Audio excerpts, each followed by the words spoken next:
नमस्कार दोस्तों, अगर आपका लक्ष्य आरआरबी ग्रुप डी 2026 में शानदार स्कोर करना है, तो आप बिल्कुल सही जगह पर आए हैं। आज से हम शुरू कर रहे हैं physics PYQ plus Lucent physics की कंप्लीट रिवीजन सीरीज की, जिसमें हम लूसेंट फिजिक्स बुक के साथ साथ पिछले वर्षों के पीवाईक्यू के हर महत्वपूर्ण प्रश्न को आसान भाषा में समझेंगे और हल करेंगे।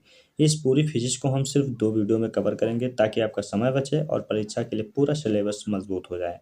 इन सीरीज में आपको मिलेगा सभी महत्वपूर्ण टॉपिक का तेज रिवीजन, पीवाईक्यू की विस्तृत व्याख्या और एग्जाम में बार बार पूछे जाने वाले कंसेप्ट, ट्रिक, लॉजिक और याद रखने के आसान तरीके। अगर आप इस सीरीज के दोनों वीडियो अच्छे से देख लेते हैं और सभी प्रश्नों का अभ्यास कर लेते हैं, तो आरआरबी ग्रुप डी 2026 की फिजिक्स आपके लिए काफ़ी आसान हो जाएगी।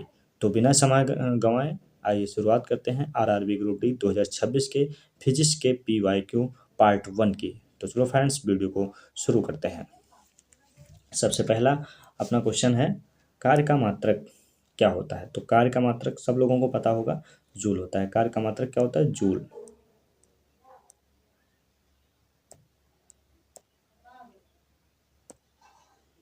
कार्य मात्रक जूल होता है। दूसरा क्वेश्चन है, प्रकाश वर्ष किसकी इकाई है? प्रकाश वर्ष किसकी इकाई है? तो प्रकाश वर्ष दूरी का। अब इसमें प्रकाश है तो ये ना समझ लेना कि लाइट का मात्रक है, ऐसा नहीं है, ये केवल दूरी का मात्रक होता है। तीसरा क्वेश्चन है, एम्पियर किसका मात्रक है? एम्पियर विद्युत धारा का मात्रक होता है। एम्पियर विद्युत धारा का मात्रक है। अगला क्वेश्चन है, निम्नलिखित में से समय का मात्रक नहीं है। समय का मात्रक, अब देखिए इसमें अधिवर्ष ये भी समय का मात्रक है और चंद्रमा ये भी समय का मात्रक है। प्रकाश वर्ष दूरी का मात्रक है, समय का मात्रक नहीं, तो ऑप्शन सी इसका करेक्ट आंसर हो जाएगा। अगला क्वेश्चन है, पारसेक किसकी इकाई है? अगला क्वेश्चन है, पारसेक किसकी इकाई है? तो पारसेक अगर देखा जाए तो पारसेक दूरी की इकाई है, ये दूरी की इकाई है। ठीक, पारसेक दूरी की इकाई है।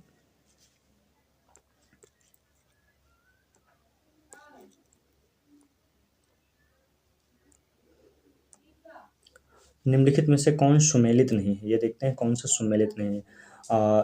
ए डेसिबल, डेसिबल ध्वनि की प्रबलता का इकाई है, हाँ ये भी सही होता है।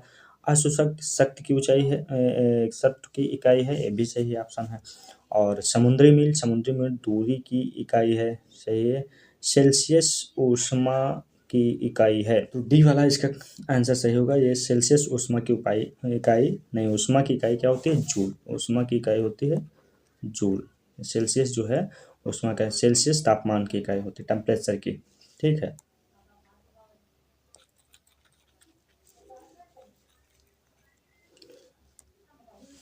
अगला क्वेश्चन है, लूमेन किसका मात्रक है? लूमेन ज्योति तीव्रता का, ज्योति फ्लक्स का, ए बी दोनों का। तो इस क्वेश्चन में अगर देखें तो लूमेन है ज्योति फ्लक्स का मात्रक, ज्योति फ्लक्स का मात्रक। अगला क्वेश्चन देख लेते हैं,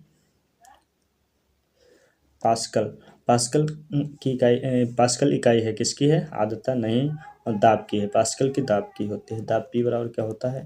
फोर्स अपॉन एरिया। ये होता है फोर्स अपॉन एरिया, जिसका मात्रक होता है न्यूटन प्रति मीटर स्क्वायर, या फिर इसे हम पास्कल भी कहते हैं। इसे हम पास्कल भी कहते हैं, न्यूटन प्रति मीटर स्क्वायर या फिर पास्कल होता है। ठीक है। अगला क्वेश्चन हम देख लेते हैं, कैंडला मात्रक है। कैंडला किसका मात्रक है? कैंडला ज्योति फ्लक्स का, ज्योति प्रभाव का, ज्योति दाब का, ज्योति तीव्रता का। तो इसका करेक्ट आंसर है ज्योति तीव्रता का। ज्योति तीव्रता का कैंडला मात्रक होता है ज्योति तीव्रता का, ये आंसर सही है। अगला क्वेश्चन, यंग प्रत्यास्था गुणांक का एसआई मात्रक। यंग प्रत्यास्था गुणांक मतलब इलास्टिसिटी, मॉडुलस ऑफ इलास्टिसिटी। ई का मात्रक क्या होता है? इसका मात्रक तो न्यूटन प्रति मीटर स्क्वायर, सी न्यूटन प्रति मीटर स्क्वायर, इसका आंसर सी होगा। अगला क्वेश्चन देख लेते हैं, निम्नलिखित युग्मों में किन भौतिक राशियों के समान विमीय सूत्र नहीं है? विमीय सूत्र किसमें समान नहीं है? जैसे बल एवं दाब का, आवेग एवं संवेग, कार्य एवं ऊर्जा, भार एवं बल।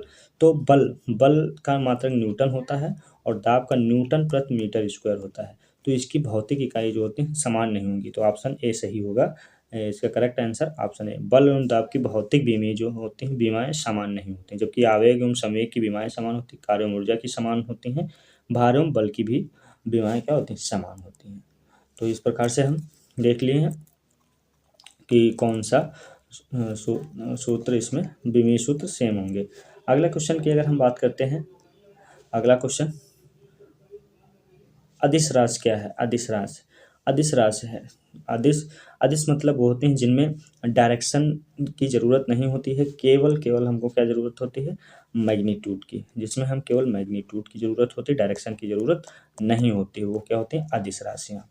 तो इसमें देखिए ऊर्जा, संवेग, बलाघूर्ण, उपरोक्त सभी।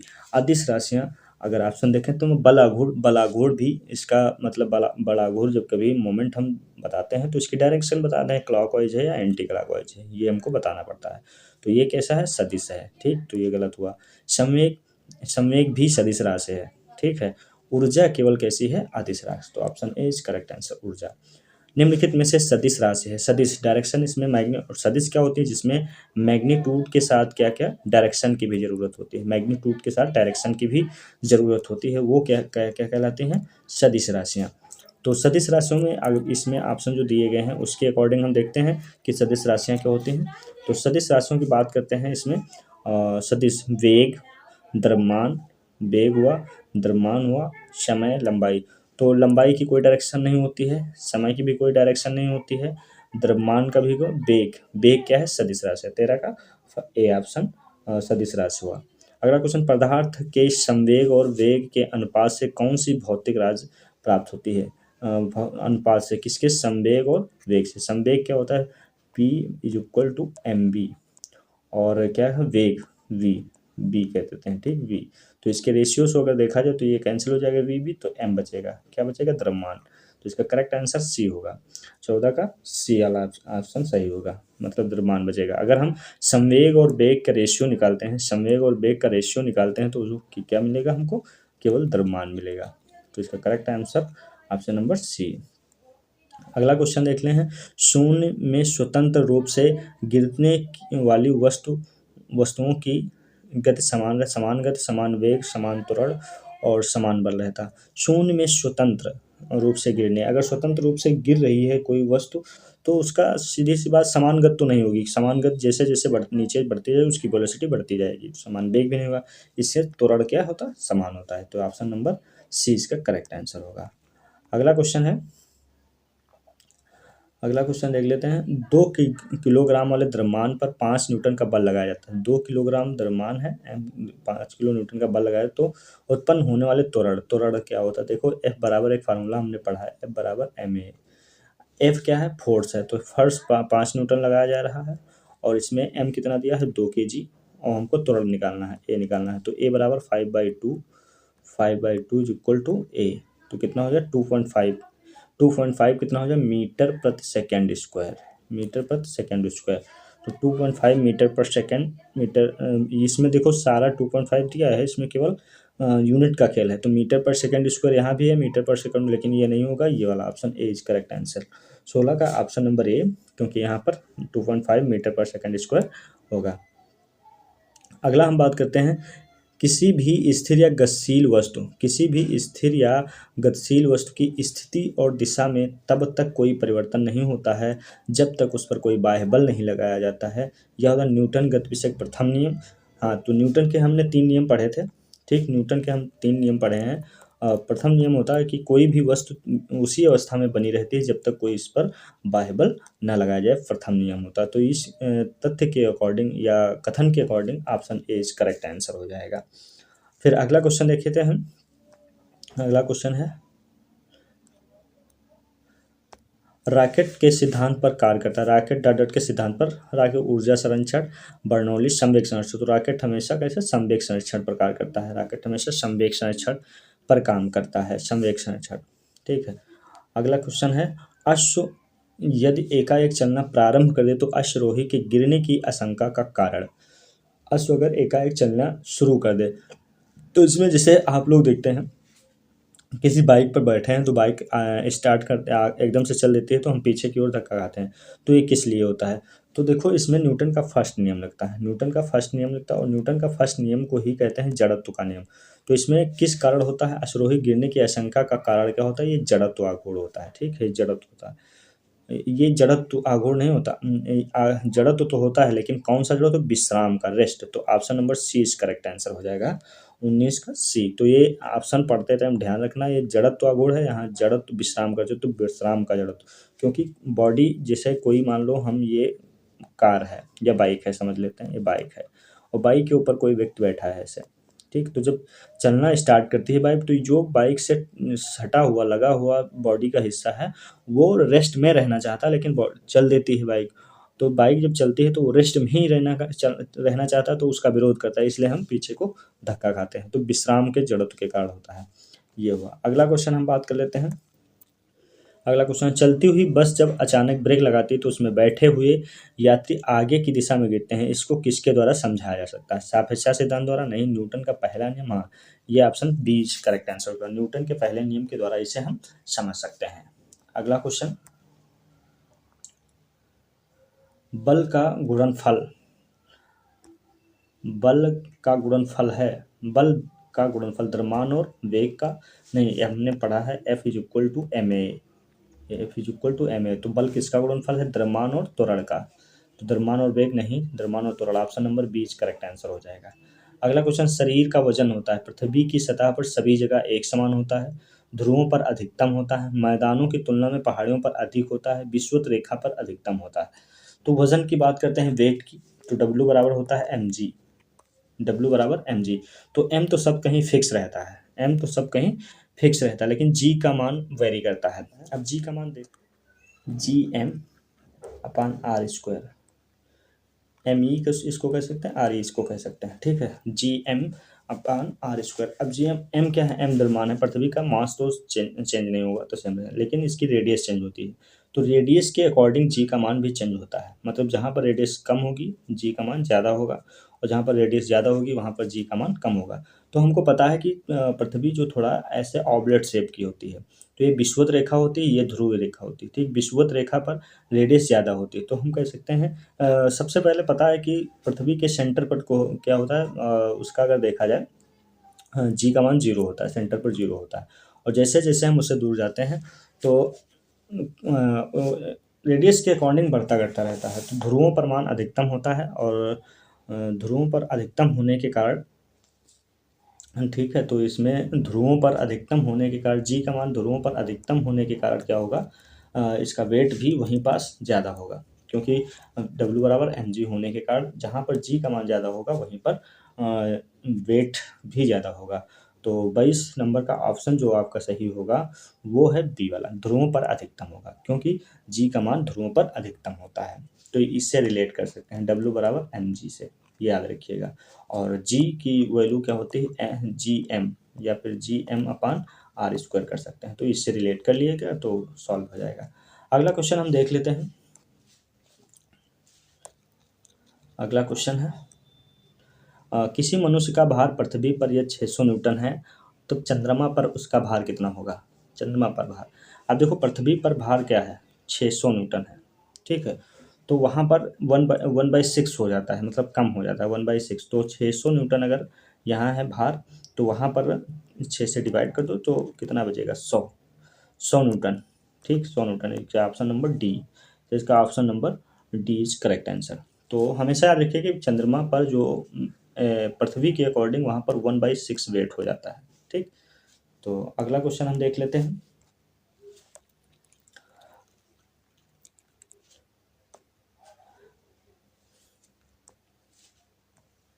अगला क्वेश्चन है, पृथ्वी की सतह पर किसी वस्तु का भार 29.4 न्यूटन है, उसका द्रव्यमान कितना होगा? भार दिया है, पृथ्वी की सतह पर भार दिया है, W कह सकते हैं, W बराबर दिया है 29.4, और उसका द्रव्यमान कितना होगा? द्रव्यमान, तो द्रव्यमान के लिए W बराबर क्या होता है? mg, W is equal to mg। तो यहाँ पर W दिया है 29.4, और m निकालना है ना, तो इसको g से डिवाइड कर दो, g से 9.8 होता है वैल्यू, और तो m बच जाएगा। ये सॉल्व करके देखते हैं, 29.4 डिवाइड बाई अगर देखा जाए, ये 29.4 29.4 डिवाइड बाई 9.8, तो इसका 3 आंसर आएगा, 3 आंसर, 3 की ग्राफ।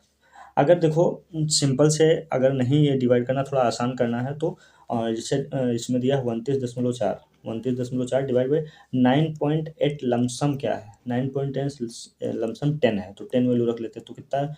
2.9 आ जाता है, 2.9। तो समथिंग 2.9 जैसे है, तो ये किसके समीप है? 2.9 kg 3 की ग्रह के, तो ये option B is correct answer हो जाएगा। 3 किलोग्राम होगा वेट। तो ये फार्मूला याद रखिए, इंपॉर्टेंट फार्मूले हैं। अगला क्वेश्चन देख लेते हैं। अगला क्वेश्चन, यदि एक अंतरिक्ष यात्री पृथ्वी तल की तुलना में चंद्र तल पर अधिक ऊंची छलांग लगा सकता है, क्योंकि देखो अब वहाँ पर ऊंची छलांग लगा सकता है, वहाँ चंद्रमा पर भारहीन होता है, वो चंद्रमा पर कोई वातावरण नहीं होता है, चंद्र पर गुरुत्वाकर्षण बल पृथ्वी की तुलना में अत्यंत अल्प है, चंद्रमा पृथ्वी से छोटा है, तो इसके देखिए भारहीन तो होता नहीं है, ठीक है, और कोई वातावरण नहीं होता है, ये तो मतलब सही है, वातावरण तो अलग बात है, चंद्रमा पर वाता मंगल पर नहीं होता वातावरण नहीं। फिर देख लेते हैं चंद्र तल पर गुरुत्वाकर्षण बल, मेन फैक्टर है गुरुत्वाकर्षण बल, तो चंद्र तल पर गुरुत्वाकर्षण बल पृथ्वी की तुलना में अत्यंत अल्प है, मतलब वहाँ पर बहुत कम है गुरुत्वाकर्षण बल, तो इसलिए हम अधिक ऊंची छलांग लगा सकते हैं। सी इज करेक्ट आंसर हो जाएगा।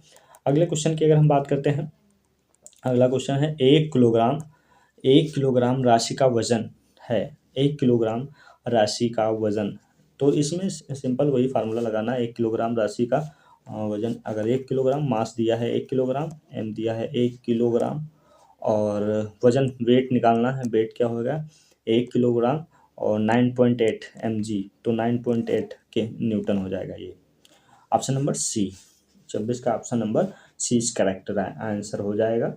अगला क्वेश्चन हम देखेंगे,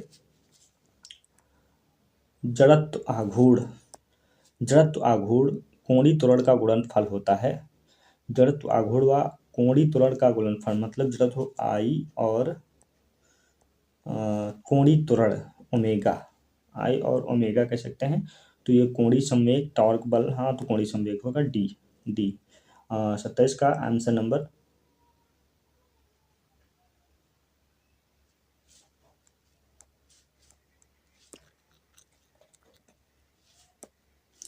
जड़त्व आघूर्ण और कोणीय त्वरण का गुणनफल, जड़त्व आघूर्ण मतलब आई, जड़त्व आघूर्ण और त्वरण का गुणनफल क्या होता है? टॉर्क होता है। बी ऑप्शन नंबर इसका जो बी है इज करेक्ट हो जाएगा, B option is correct answer. अगला क्वेश्चन अगर हम देख लेते हैं, अगला क्वेश्चन होता है जल के आयतन में क्या परिवर्तन होगा, जल के आयतन में क्या परिवर्तन होगा, यह तापमान 9 डिग्री सेंटीग्रेड से 3 डिग्री सेंटीग्रेड तक गिरा दिया जाए, 3 डिग्री सेंटीग्रेड पर गिरा दिया जाए, तो ये तो तुमको पता है कि अगर तापमान बढ़ाए घटाएंगे तो जल के आयतन पर इफेक्ट पड़ता है, और 4 डिग्री सेंटीग्रेड पर जो जल का आयतन होता है मैक्सिमम होता है, नहीं मिनिमम होता है, तभी उसकी डेंसिटी रो बराबर क्या होता है m/b, तो ये होता है कि अगर 4 डिग्री सेंटीग्रेड पर उसकी डेंसिटी मैक्सिमम होती है, ठीक है, तो मैक्सिमम डेंसिटी होने के लिए इसका क्या वॉल्यूम कम होना चाहिए, तो 4 डिग्री सेंटीग्रेड पर वॉल्यूम कम होता है, यहाँ पर बात की जा रही है 9 डिग्री सेंटीग्रेड से 3 डिग्री सेंटीग्रेड बढ़ा दिया, तो आयतन के दर में कोई परिवर्तन नहीं होगा, ये तो बिल्कुल गलत है, आयतन पहले बढ़ेगा और बाद में घटेगा, ये भी पहले बढ़ेगा फिर घटेगा, चलो देखते हैं, आयतन पहले घटेगा और बाद में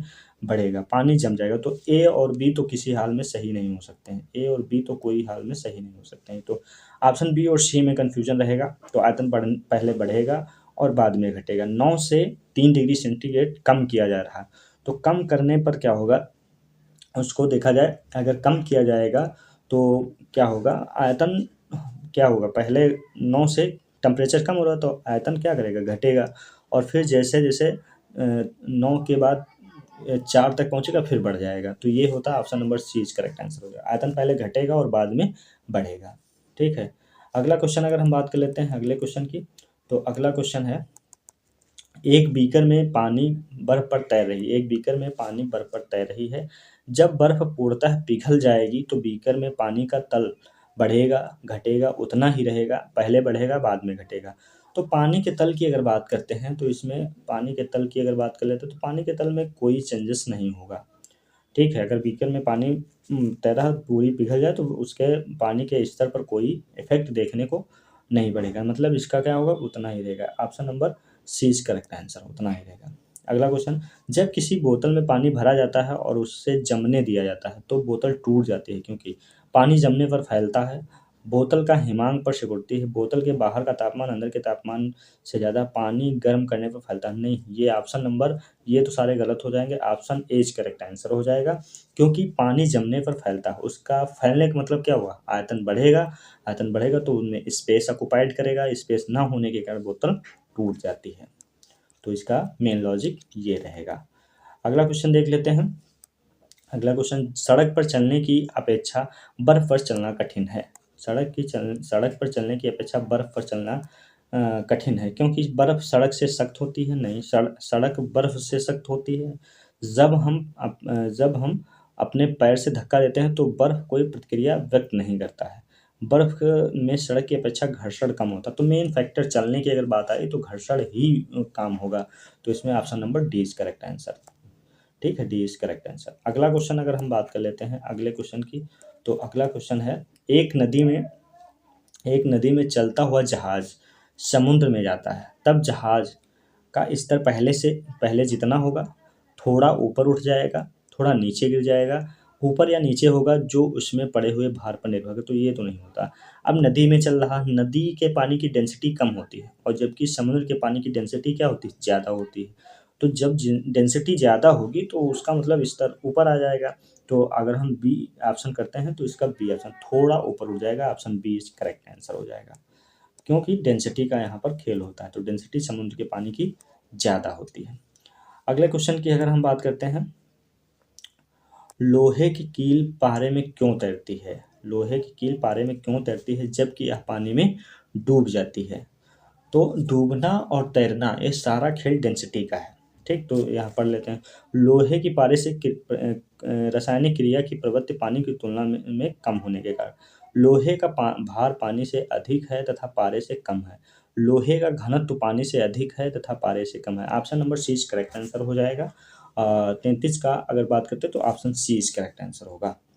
option C is correct answer, option C is correct answer हो जाएगा, क्योंकि option C is correct answer, क्योंकि जो लोहे की डेंसिटी है, iron, density of iron greater than density of ये कह सकते हैं water, density of water, and less than, ये लेस देन होगा किससे, किससे, पारा, मरकरी। तो मरकरी के ऊपर क्या करेगा, तैरेगा। ये तरीका होता है, डेंसिटी का खेल होता है सारा। ठीक है, डेंसिटी का खेल है।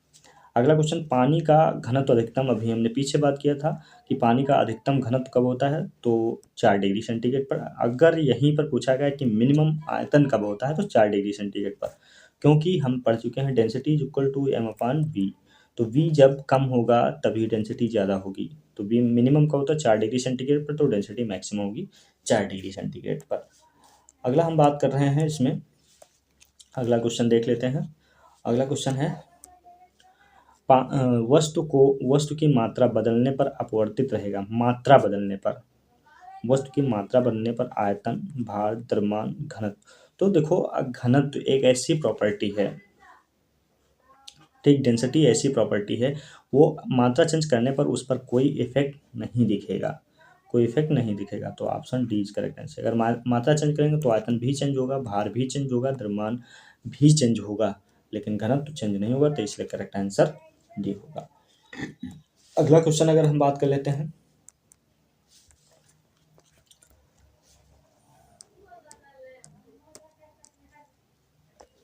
अगला क्वेश्चन है, समुद्र में प्लावन करते आइसबर्ग का कितना भाग समुद्र की सतह से ऊपर दिखता है। मतलब कह सकते हैं कितना भाग ऊपर दिखेगा। जैसे कोई पानी में तैर तो इसका 1/10 भाग ऊपर दिखता है और बाकी सारा डूब जाता है। बर्फ के दो टुकड़े को आपस में दबाने पर टुकड़े आपस में चिपक जाते हैं, क्योंकि बर्फ के दो टुकड़े आपस में दबाने पर टुकड़े आपस में चिपक जाते हैं, क्योंकि दाब अधिक होने से बर्फ का गलनांक घट जाता है, दाब अधिक होने से गलनांक बढ़ जाता है, और दाब अधिक में बर्फ गलनांक पहले घटता है फिर घटता है। तो दाब पर गलनांक का इफेक्ट तो देखने को मिलता है, ये तो श्योर है, लेकिन इसका जो करेक्ट आंसर होगा ऑप्शन नंबर ए, दाब अधिक होने पर बर्फ का गलनांक घट जाता है। दाब अधिक होने पर बर्फ का गलनांक घट जाने के कारण आपस में चिपक जाते हैं।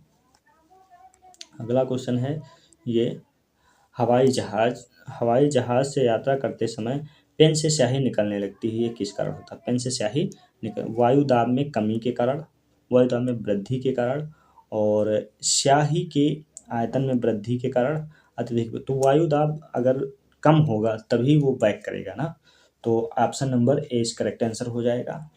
Option number A is correct answer. A की वजह से वायु दाब कम होने के कारण स्याही जो है ओवरफ्लो करने लगती है, स्याही ओवरफ्लो करने लगती है, ये होता है मेन रीजन अगर देखा जाए।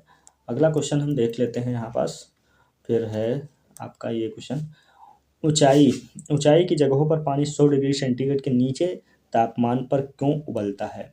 अब जब क्योंकि वहाँ वायुमंडलीय दाब कम हो जाता है अतः उबलने का बिंदु नीचे आ जाता है, उबलने का बिंदु नीचे आ जाता है। देख लिए ये क्वेश्चन, थोड़ा देख लेते हैं। और क्योंकि गुरुत्वाकर्षण ऊंचाई पर भारी हवाओं के कारण उपयुक्त, तो यही होगा, वायुमंडलीय दाब कम हो जाता है। 29 नंबर क्वेश्चन का option number A is correct answer.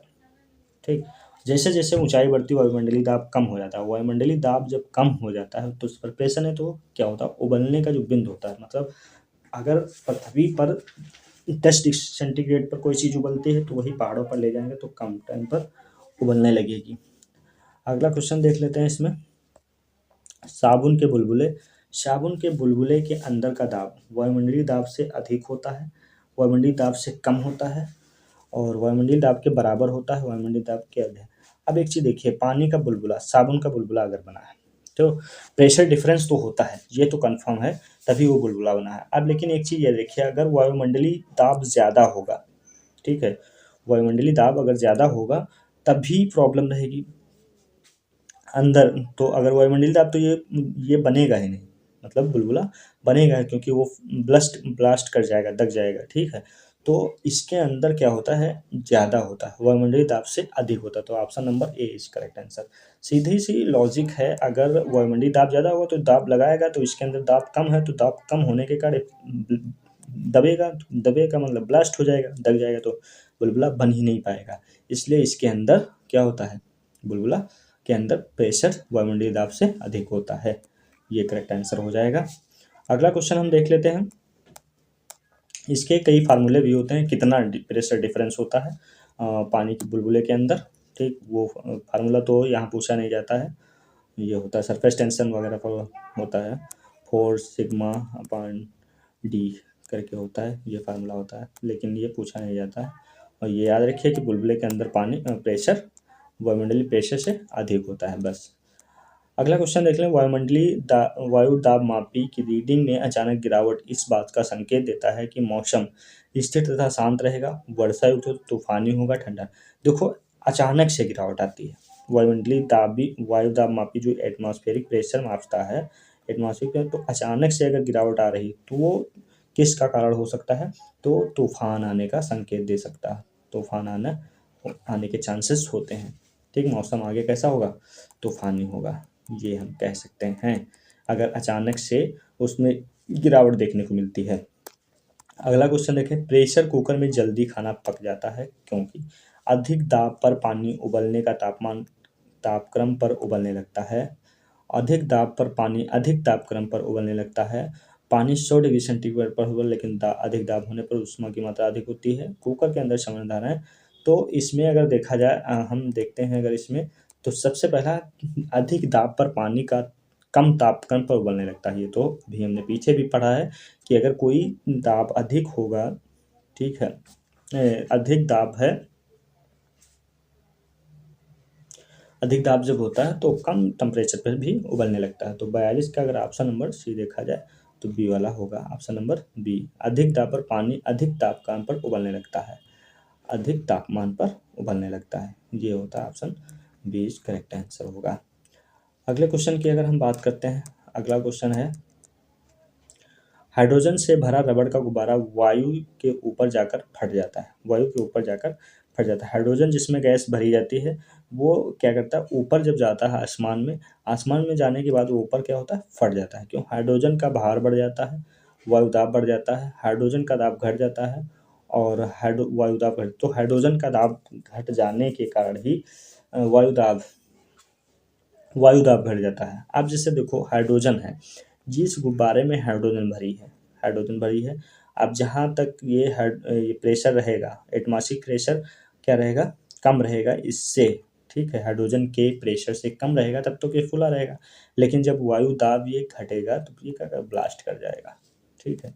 तो क्या हो, वायु दाब घट जाने के कारण क्या होता है, हाइड्रोजन वाला गुब्बारा आगे जाकर फट जाता है। हाइड्रोजन वाला गुब्बारा आगे जाके फट जाता है। अगला देखते हैं, अगला क्वेश्चन है, सूर्य में निरंतर ऊर्जा का सृजन किस कारण होता है। तो सूर्य में अगर ऊष्मा देखें हमेशा ऊर्जा निकलती है, तो वो किस कारण निकलती है, नाभिकीय संलयन। नाभिकीय संलयन के कारण हमेशा ऊर्जा रिमूव करता है सूर्य। और सूर्य में ये क्वेश्चन पूछा जाता है, मैक्सिमम हाइड्रोजन और हीलियम पाए जाते हैं सूर्य के अंदर नाभिक में, इनका ही संलयन हमेशा होता रहता है, जिसके कारण हमें ऊर्जा प्राप्त होती रहती है। अगला क्वेश्चन हम देख लेते हैं। अगला क्वेश्चन है, चाबी भरी गाड़ी में कौन सी ऊर्जा होती है। चाबी भरी गाड़ी में कौन सी ऊर्जा होती है, उसमें पोटेंशियल एनर्जी या फिर कह सकते हैं स्थितिज ऊर्जा 45B स्थितिज ऊर्जा होती है। तो 45B करेक्ट आंसर हो जाएगा, क्योंकि उसमें पहले हम देते हैं स्थितिज ऊर्जा, पोटेंशियल एनर्जी, फिर उसको हम क्या करते हैं जब चलाते हैं तो वो काइनेटिक एनर्जी में कन्वर्ट हो जाती है। इस प्रकार से चाबी भरी गाड़ी में ये ऊर्जा होती है। अगला क्वेश्चन अगर हम देख लेते हैं, अगले क्वेश्चन की बात करते हैं, जब हम रबड़ के गद्दे वाले सीट पर बैठते हैं या गद्दे पर लौटते हैं तो उसका आकार परिवर्तित हो जाता है, ऐसे पदार्थ में पाया जाता है, आकार चेंज हो जाता है। रबड़ के गद्दे वाले सीट पर बैठते हैं या फिर गद्दे पर लेटते हैं तो आकार चेंज हो जाता है। गतिज ऊर्जा स्थितिज ऊर्जा होती है, उसमें हम कह सकते हैं बी। अगर हम स्थितिज ऊर्जा उसमें होती है, जब स्थितिज ऊर्जा रिमूव हो जाती है तो वो गद्दे का साइज चेंज हो जाता है। अगला क्वेश्चन 47 नंबर, निम्नलिखित में से किसमें गतिज ऊर्जा नहीं है। किसमें गतिज ऊर्जा नहीं है, चली हुई गोली में, चलता हुआ हथौड़ा, बहता हुआ पानी, खींचा हुआ धनुष। खींचे हुए धनुष में पोटेंशियल एनर्जी स्थितिज ऊर्जा होती है, तो खींचे हुए धनुष में गतिज ऊर्जा नहीं होती है। ऑप्शन डी इस करेक्ट आंसर हो जाएगा। अगला क्वेश्चन हम बात कर लेते हैं,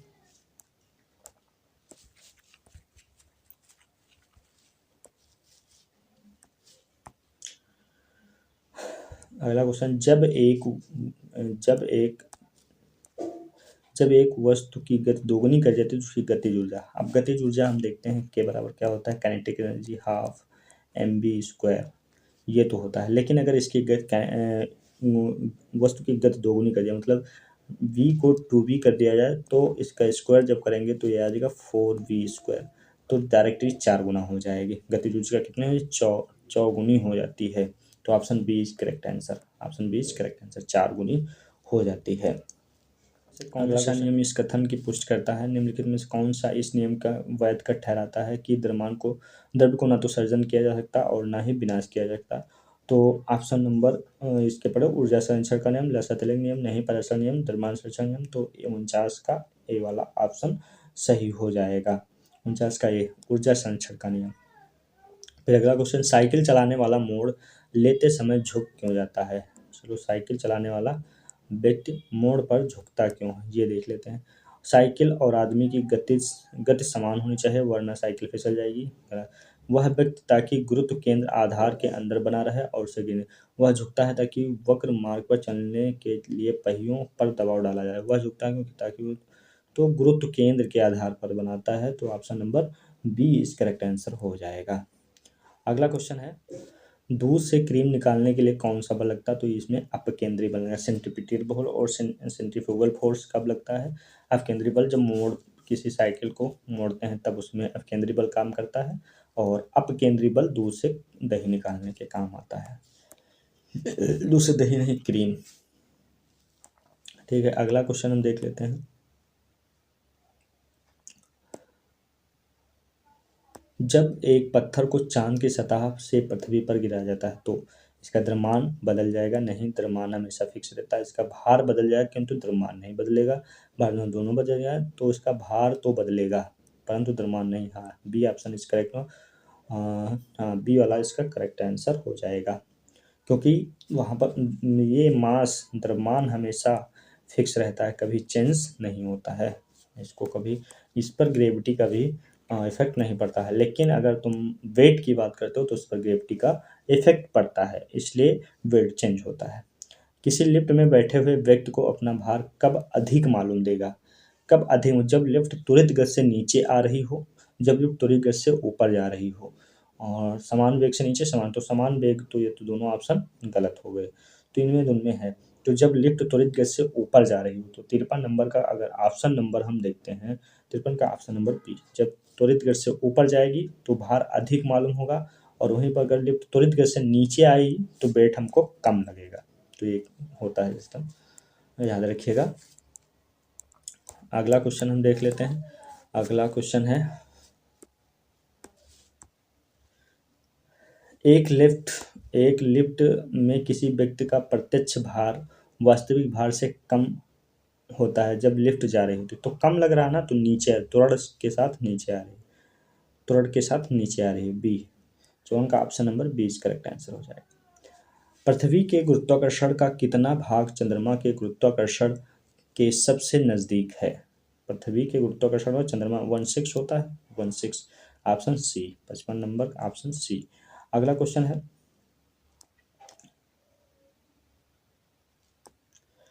लोलक की कलावध द्रव्यमान के ऊपर निर्भर करता है।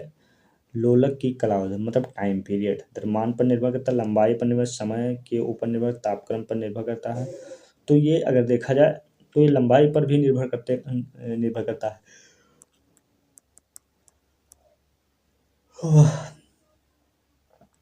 ये होता है 2 पाई। लोलक के लोलक की काला अवध, तो ये लंबाई पर निर्भर करती है, लंबाई पर ही निर्भर करती है। Option number B is correct answer, लंबाई पर निर्भर करता है। लोलक घड़ियां गर्मियों में क्यों सुस्त हो जाती हैं?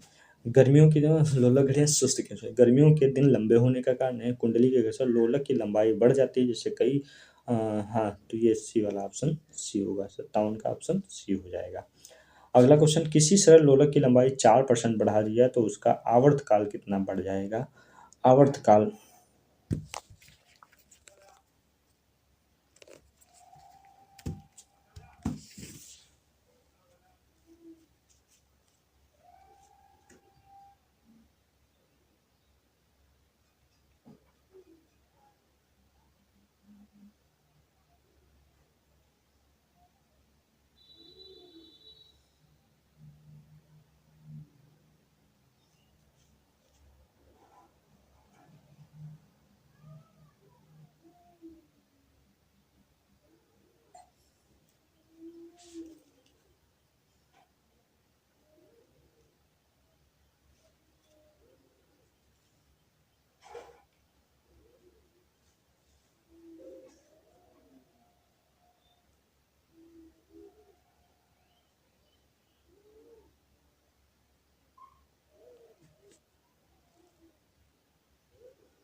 किसी सरल लोलक की लंबाई की 4% बढ़ा दिया जाए तो उसका आवर्तकाल, अब देखिए टी बराबर हो 2 पाई अंडर रूट L/G, ये फार्मूला होता है, 2 पाई अंडर रूट L/G होता है। लेकिन यहाँ पर देखिए केवल हम 4% लेंथ को बढ़ा रहे हैं, 4% बढ़ा रहे हैं, तो इसका मतलब है कि 4% बढ़ाने मतलब अंडर रूट के अंदर तो 2 बचेगा, तो इसमें 2% बढ़ जाएगा।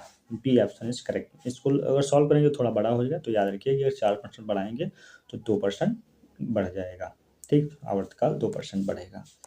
तो ये हुआ 2% बढ़ने का रीजन। अगला क्वेश्चन हम देख लेते हैं, पार्श्व विकृत तथा अनुदैर्ध्य विकृत के अनुपात को कहते हैं। अच्छा, पार्श्व विकृत मतलब लेटरल स्ट्रेन और लीनियर स्ट्रेन के अनुपात को तो पॉइसन अनुपात, पॉइसन रेशियो भी कहते हैं, पॉइसन रेशियो, ए वाला ऑप्शन 59 का ऑप्शन नंबर ए। अगला क्वेश्चन है, वर्षा की बूंद गोलाकार होती है। वर्षा की बूंद गोलाकार सतही तनाव के कारण, हाँ तो ये तो पता है, पृष्ठ तनाव के कारण जो है वर्षा की बूंद गोली होती है, तो इसका ऑप्शन नंबर ए करेक्ट होगा।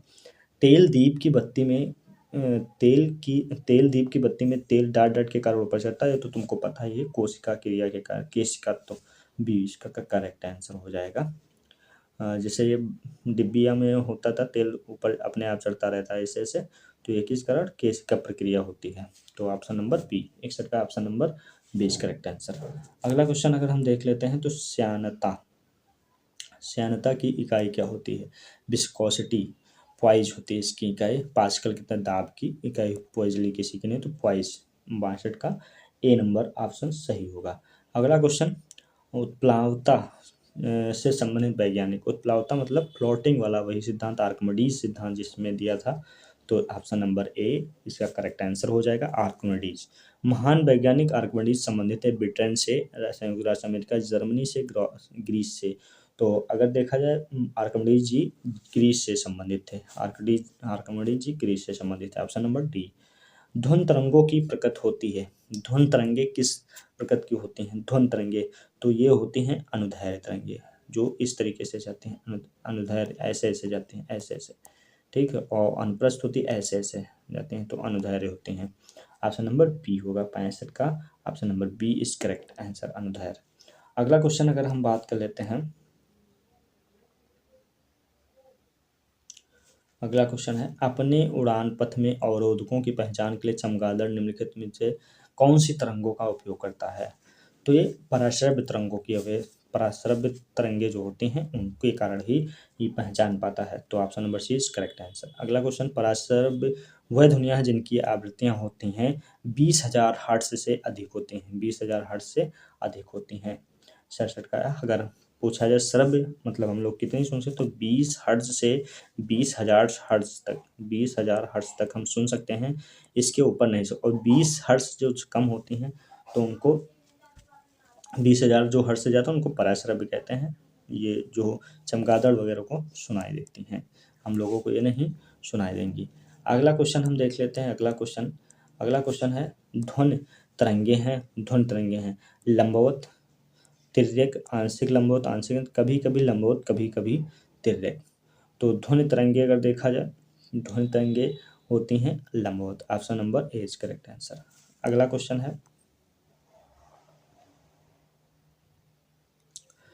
क्वेश्चन है, श्रव्य परिसर में ध्वनि तरंगों की आवृत्ति क्या होती है। श्रव्य परिसर में, श्रव्य रेंज वही है 20 हर्ट्ज से 20,000 हर्ट्ज के बीच में होती है, तो option number A is correct answer हो जाएगा, 69 का ऑप्शन नंबर ए।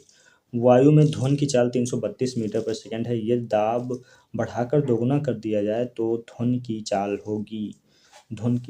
होगी। अगर हम दाब बढ़ा देते हैं तो देखिए, दाब का अगर हम देखते हैं तो ध्वनि की चाल पर कोई इफेक्ट नहीं पड़ता, तो इसलिए बी ऑप्शन सही होगा, 332 मीटर पर सेकंड ही रहेगी। ध्वनि की चाल अधिकतम होती है वायु में, निर्वात में, जल में, इस्पात में। तो हमको पता है ध्वनि की चाल सॉलिड जितनी कोई चीज़ सॉलिड होगी उतनी उसमें ध्वनि की स्पीड होगी, तो इस्पात इसमें सबसे सॉलिड है, तो इस्पात इस करेक्ट आंसर हो जाएगा, 71 का ऑप्शन नंबर डी। अगला क्वेश्चन देख लेते हैं। अगला क्वेश्चन है, वायु में ध्वनि का वेग लगभग है। ये तो तुमको पता है, वायु का वेग लगभग 332 मीटर पर सेकंड ही होता है।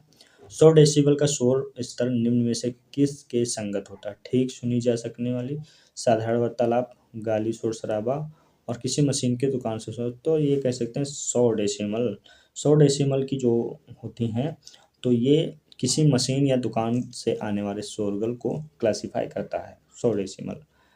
यदि सितार और बांसुरी एक स्वर के साथ बजाए जाएं तो उनमें से उत्पन्न ध्वनि के भेद में निम्नलिखित अंतर होने के कार्य किया जाता है। तो इसमें अगर देखा जाए, तारत्व, प्रबलता, गुणता, केवल तारत्व, त्वरता, प्रबलता, केवल ध्वनि प्रबलता। तो इसमें अगर बेसिक डिफरेंस देखा जाए किसी इंस्ट्रूमेंट में, तो इंस्ट्रूमेंट में अगर कोई बेसिक डिफरेंस होता है तो केवल ध्वनि गुणता के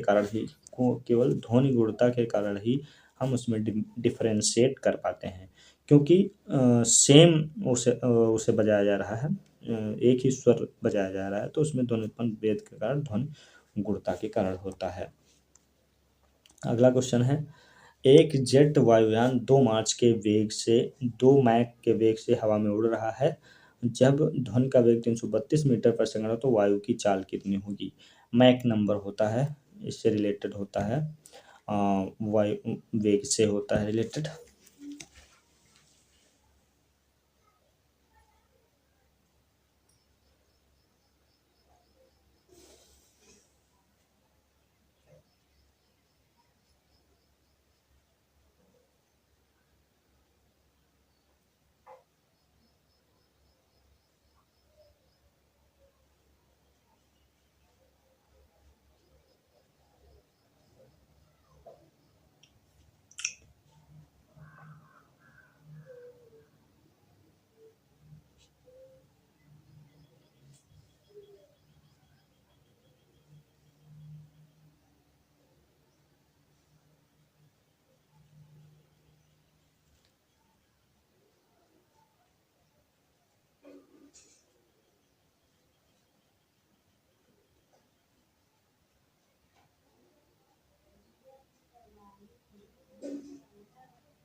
इसमें अगर देखा जाए तो एक फार्मूला होता है Mach number is equal to V upon A कर सकते हैं। तो ए क्या होता है यहाँ पर वायुयान का वेलोसिटी, और वायुयान की वेलोसिटी ये रहेगी, और ये वायु का धुन धुन की स्पीड होती है, धुन की स्पीड होती है ए।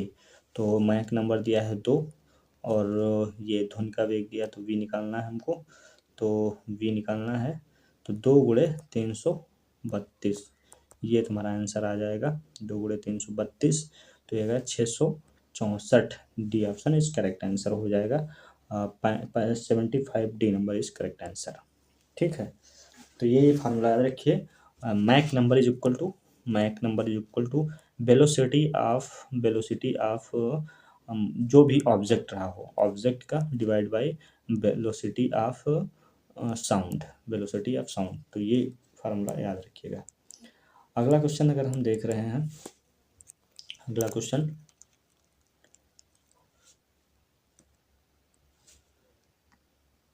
डेसिबल अगला क्वेश्चन है।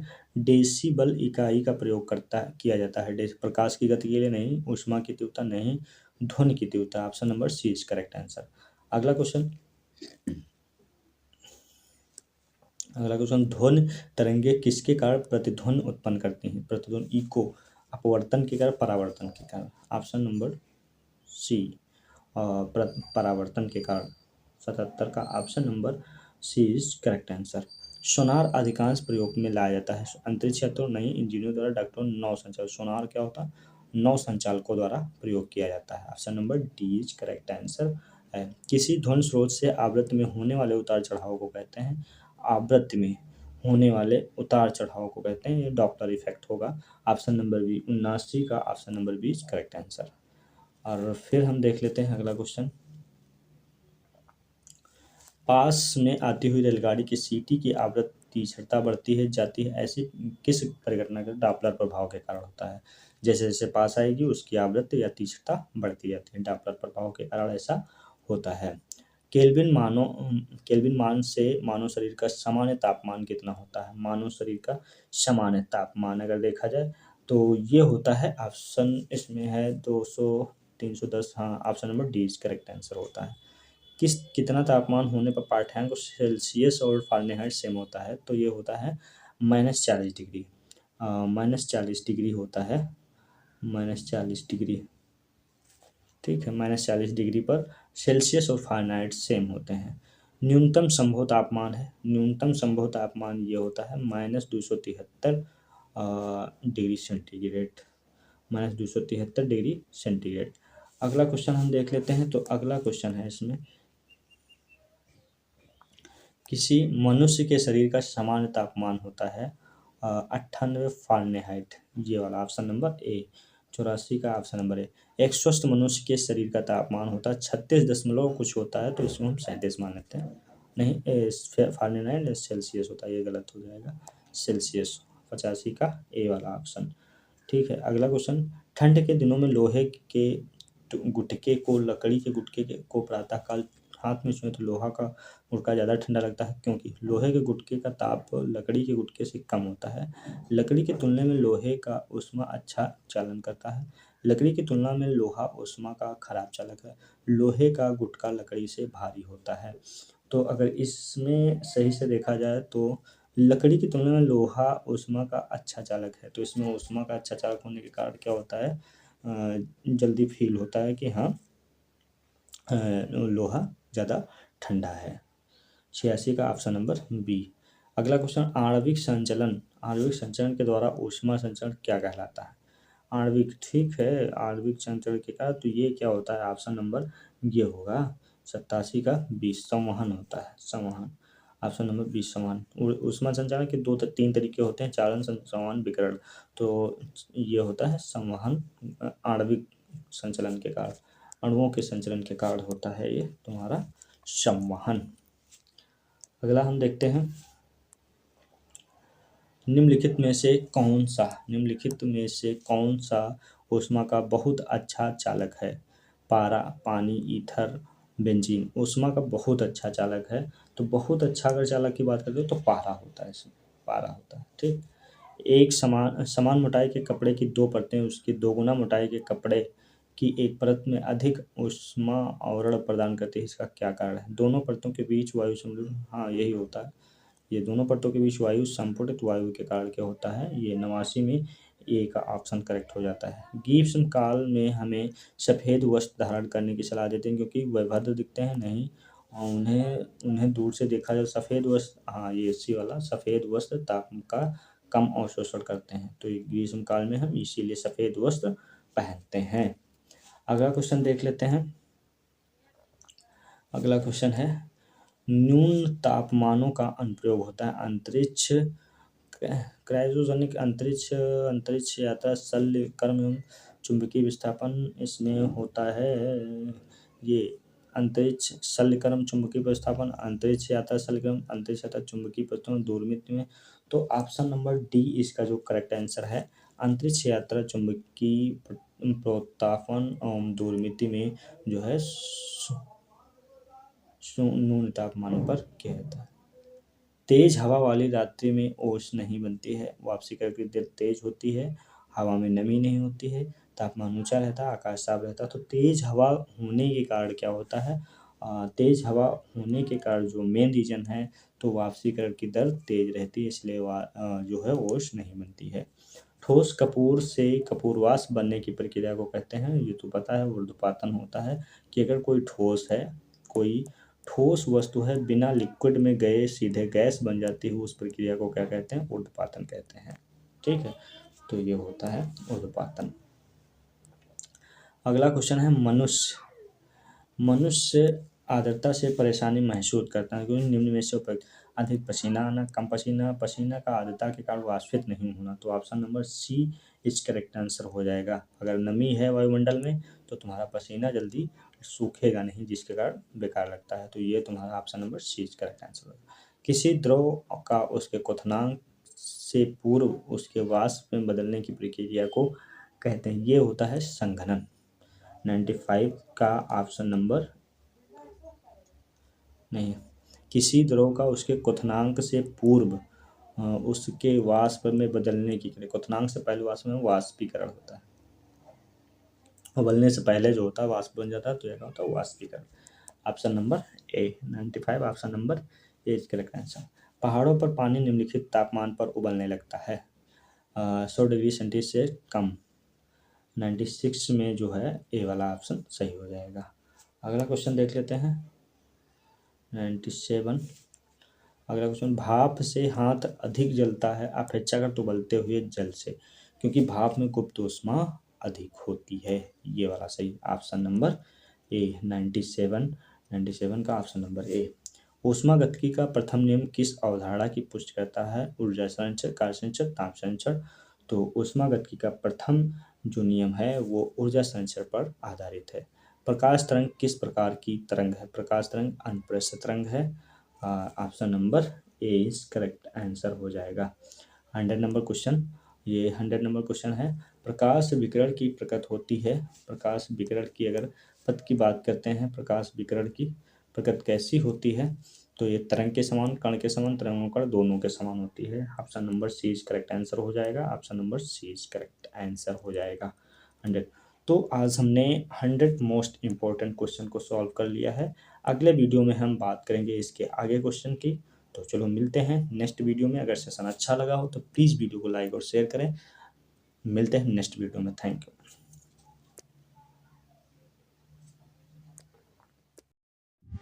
Question number 101।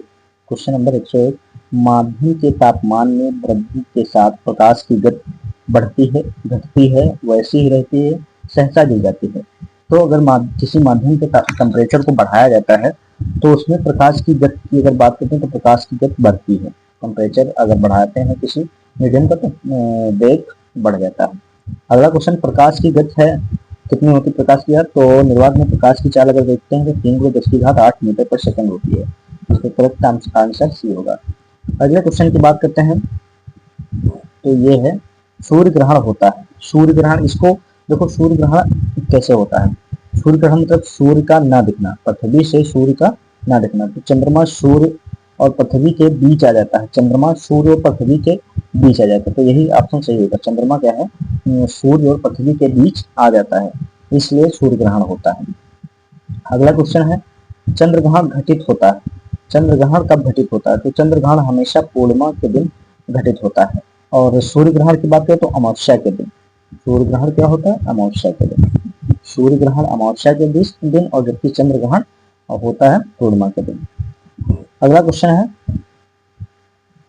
उचित रीति से कटे हीरे का असाधारण चमक आधारभूत कारण है। अर्थात चमक मतलब एक जो हीरे को काटा जाता है सही ढंग से तो उसमें चमक किस कारण होती है? तो उसमें अति उच्च पारदर्शिता होती है, उसका अति उच्च अपवर्तनांक सूचकांक होता है, बहुत कठोर होता है। सुनिश्चित, तो इसका ऑप्शन डी सही होगा। उसका अति उच्च अपवर्तन सूचकांक होता है। अगला क्वेश्चन है, जब एक कॉम्पैक्ट डिस्क सूर्य के प्रकाश में देखी जाती है तो इंद्रधनुष के समान रंग दिखाई देते हैं। इसकी व्याख्या की जा सकती है। परावर्तन और अपवर्तन की परिघटना, तो ये होता है परावर्तन और अपवर्तन की घटना के कारण। जो मतलब कॉम्पैक्ट डिस्क सीधी होती है तो उसमें सूर्य के प्रकाश अगर डाला जाता है तो हमें जो चमक उसमें दिखाई देती है तो परावर्तन और अपवर्तन के कारण ही दिखाई देती है। अगला क्वेश्चन है, किस गुणधर्म के कारण पानी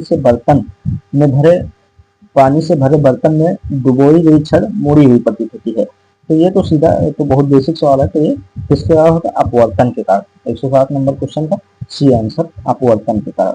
अगला क्वेश्चन है, एक समतल दर्पण पर आपतित कोण 60 डिग्री का कोण है और तो परावर्तन कोण आपतन कोण 60 डिग्री है तो परावर्तन कोण कितना होगा?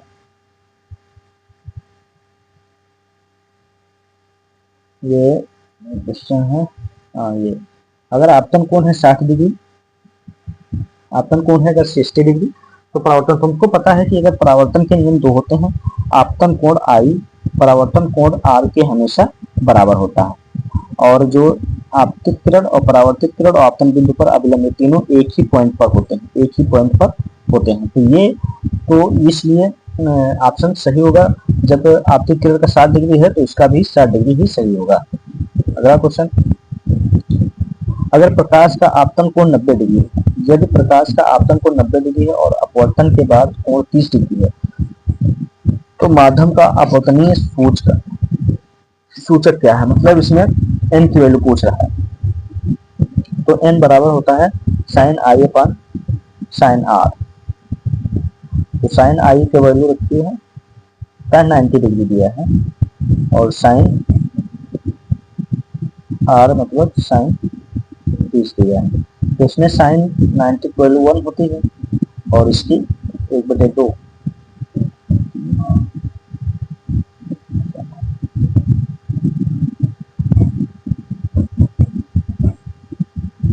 ये क्वेश्चन कुछ थोड़ा सही नहीं लग रहा है, इसको देख लेना भाई, ये थोड़ा गड़बड़ लग रहा है, इसको देख लेना।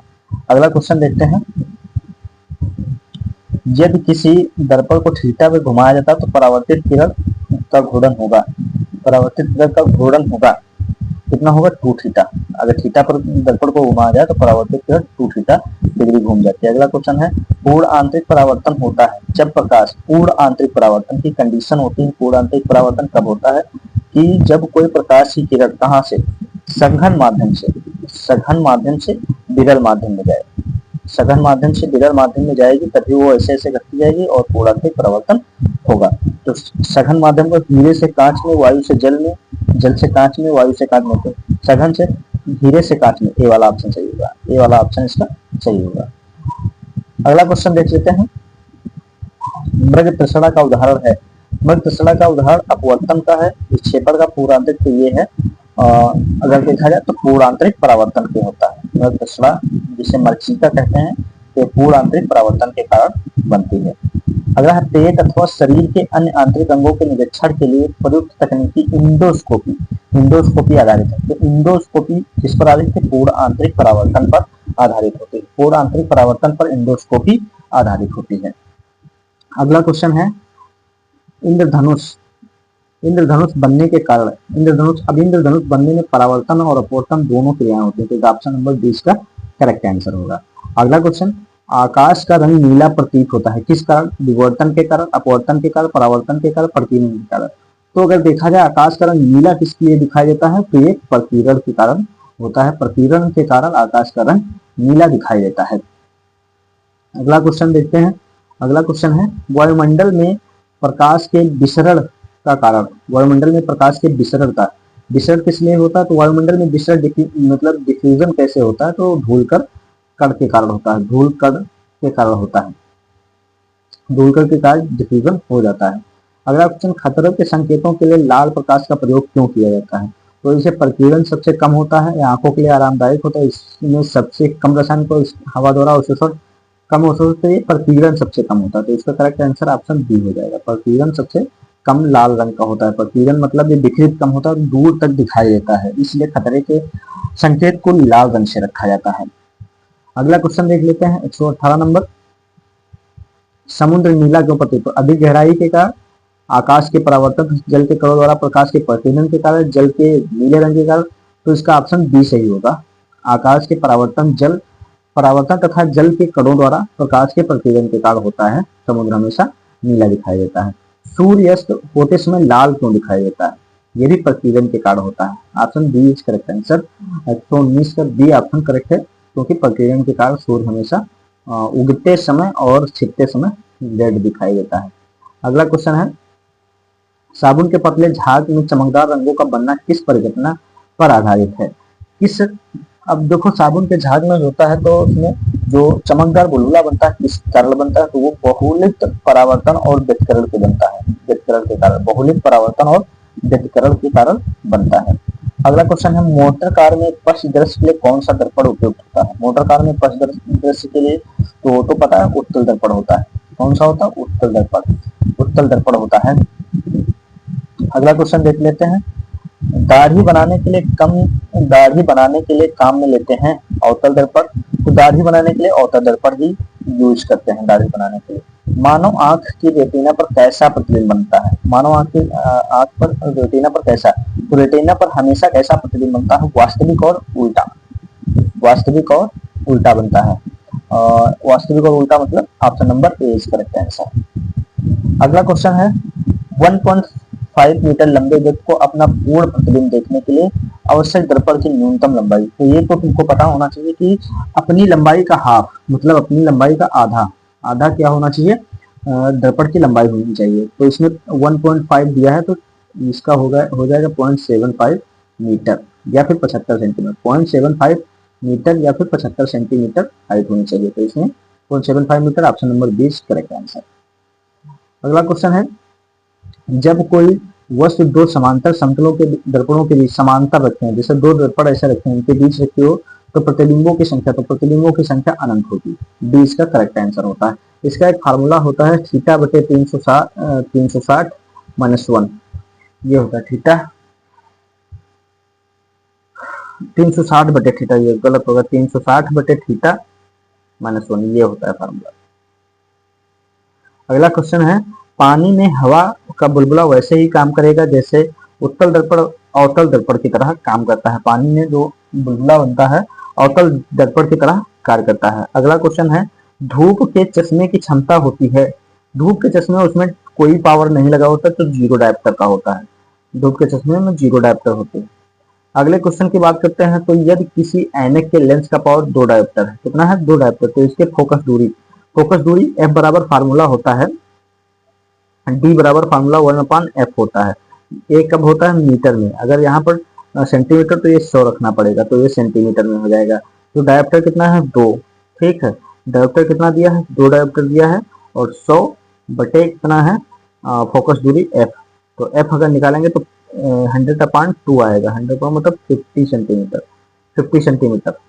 ये option number C correct answer होगा, सी। अगले क्वेश्चन की बात करते हैं, तो किस प्रकार अपारदर्शी वस्तु का रंग उस रंग प्रकार होता है जिसे वह परावर्तित नहीं करता है। 129 का सी नंबर, अगर कोई वस्तु जिस कलर की दिख रही है तो इसका मतलब सूर्य से पड़ने वाला प्रकाश वो परावर्तित नहीं होता है। जैसे एक कोई वस्तु है, ये अगर रेड दिख रही है तो इसका मतलब यहाँ से आने वाला प्रकाश हमें जो रेड प्रकाश है वो परावर्तित नहीं होता है। अगला क्वेश्चन, यदि लाल कांच को अधिक ताप पर गर्म करने पर वह दिखाई देगा तो वह हरा दिखाई देता है। अगर लाल कांच को अधिक टेम्परेचर पर गर्म कर दिया जाए तो कैसा दिखाई देगा, हरा दिखाई देगा। अगला क्वेश्चन है, प्रकाश का रंग निश्चित किया जाता है, प्रकाश का रंग निश्चित वेग द्वारा, आयाम द्वारा अवगत, तो ये प्रकाश का रंग हमेशा तरंगदैर्घ्य के द्वारा ही निश्चित किया जाता है। अगले क्वेश्चन की बात कर लेते हैं, तो 3 रंग मूल रंग है। ये देखो रंग वैसे बहुत होते हैं लेकिन मूल रंग कैसे याद रखना, भूल जाओगे। तो सबसे पहले नीला, हरा और लाल, ये 3 जो है मूल रंग होते हैं। कैसे याद रखेंगे, देखो नीला एक्चुअल में अगर देखा जाए तो आसमान कैसा होता है, नीला होता है, आसमान कैसा होता है, नीला होता है, ठीक है, आसमान भी नीला होता है। और फिर हरा मतलब हमारी अर्थ कैसी है, हरी भरी है, और लाल हमारा ब्लड होता है, ब्लड हमारा लाल होता है। अब ये तीनों चीजें रियल में जिंदगी में होती हैं, एक्चुअल में उनमें किसी में मिलावट नहीं होती, ब्लड में भी रेड होता है और आसमान नीला होता है, अर्थ में। तो इस तरीके से हम देख सकते हैं कि नीला, लाल और हरा हमारे मूल कलर होते हैं, बाकी और जो कलर होते हैं वो मूल नहीं होते हैं। सबसे कम तरंगदैर्घ्य वाला प्रकाश है, कम तरंगदैर्घ्य किसमें होती है, बैंगनी रंग की, दिव्यज्योत, याद रखिए, पढ़े होंगे ना आप लोगों ने, दिव्यज्योत इस तरीके से, ठीक। तो रेड का सबसे ज्यादा तरंगदैर्घ्य होती है और ये सबसे कम होती है, दिव्यज्योत होगा, प्रकीर्णन होता है ना जो है। अगला क्वेश्चन है, जब प्रकाश के लाल, हरा व नीला रंगों को समान अनुपात में मिलाया जाता है तो परिणामी प्राप्त होता है। अब देखो मूल रंग लाल, हरा और नीला आपस में मिला दिया जाए तो एक सफेद रंग बनता है जो कि सूर्य के प्रकाश में होता है, ठीक है। अगला क्वेश्चन हम देखते हैं, कैमरे में किस प्रकार के लेंस का उपयोग किया जाता है, कैमरे में किस प्रकार के लेंस का उपयोग किया जाता है।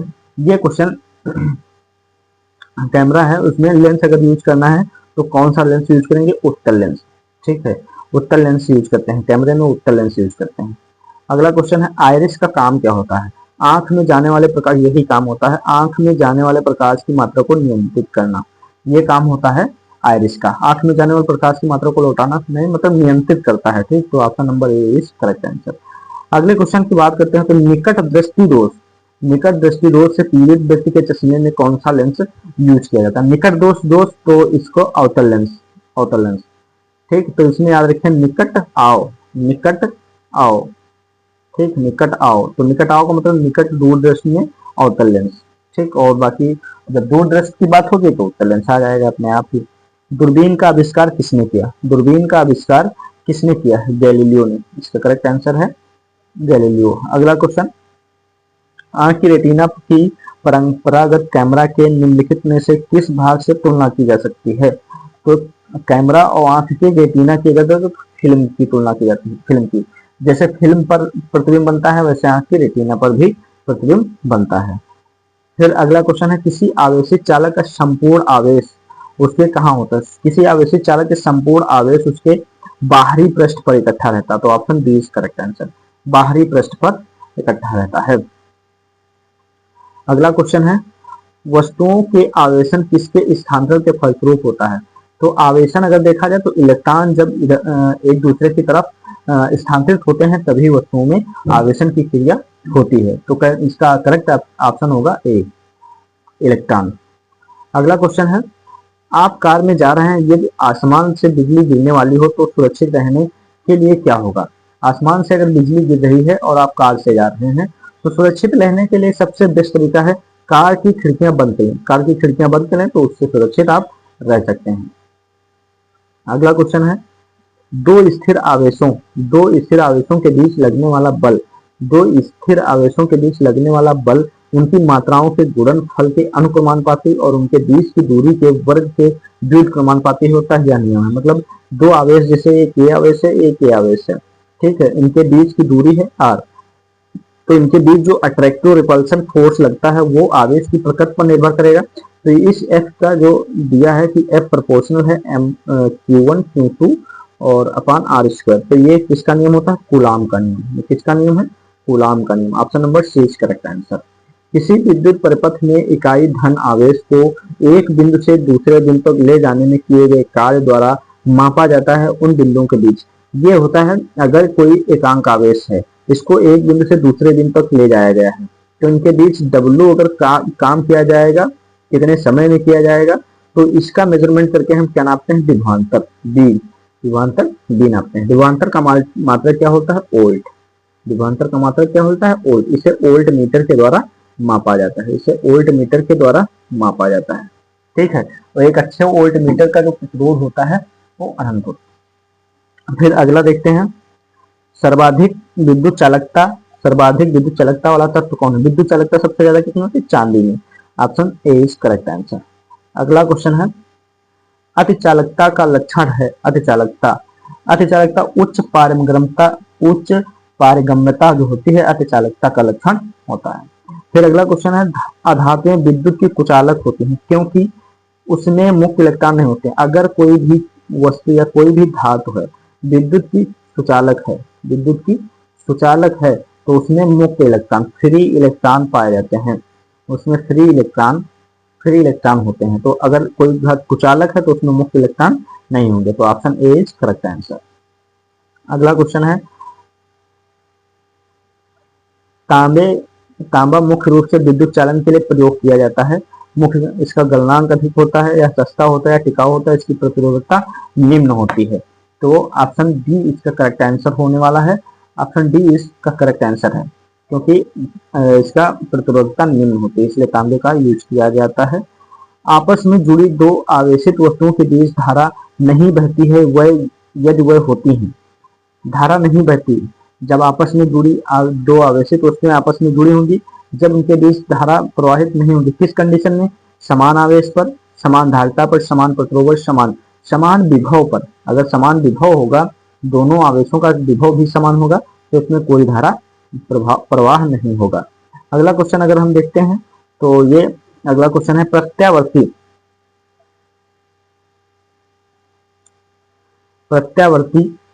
प्रत्यावर्ती धारा को डिस्क धारा में परिवर्तित करने का वाली युक्त।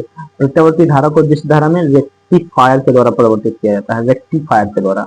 विद्युत फिटिंग्स में एक तार भूसंक्रमित किया जाता है। भूसंक्रमित करने का मतलब ये होता है यदि लघुपथन हो तो धारा जमीन में चली जाए। हाँ, यही वाला। यदि लघुपथन मतलब शॉर्ट सर्किट हो तो धारा कहाँ चली जाए? जमीन में, इससे कोई नुकसान ना हो। अगला क्वेश्चन है, विभवांतर का मात्रक वोल्ट होता है। एक आदर्श वोल्ट मीटर का प्रतिरोध कितना होता है? एक आदर्श वोल्ट मीटर का प्रतिरोध अनंत होता है, ठीक है। ये option D is correct answer. प्रतिरोध का मात्रक ये तो सबको पता है, ओम होता है। प्रतिरोध का मात्रक ओम होता है। घरों में लगे पंखे, बल्ब आदि लगे होते हैं। घरों की वायरिंग हमेशा किसमें होती है? समांतर क्रम में। Option C is correct answer. यदि किसी चालक के सिरों के बीच विभवांतर उसमें बहने वाली धारा के समानुपाती होता है तो बी जो है प्रोपोर्शनल आई होता। तो ये नियम किसने दिया था? ये नियम ओम ने दिया था, ये ओम का नियम है। तो दोस्तों आज के इस वीडियो में हमने 150 प्लस क्वेश्चन कर लिए हैं। अब नेक्स्ट वीडियो में शेष जो लूसेंट के एमसीक्यू बचे हैं अगले सेशन में लेके आएंगे। आप इस वीडियो को ज्यादा से ज्यादा शेयर करें और आप इसके द्वारा रिवीजन कर लीजिए। आई होप आप लोगों को वीडियो अच्छा लगा होगा। तो इस प्रकार की वीडियो पाने के लिए हमारे चैनल को सब्सक्राइब कर लीजिए। मिलते हैं नेक्स्ट वीडियो में। Thank you.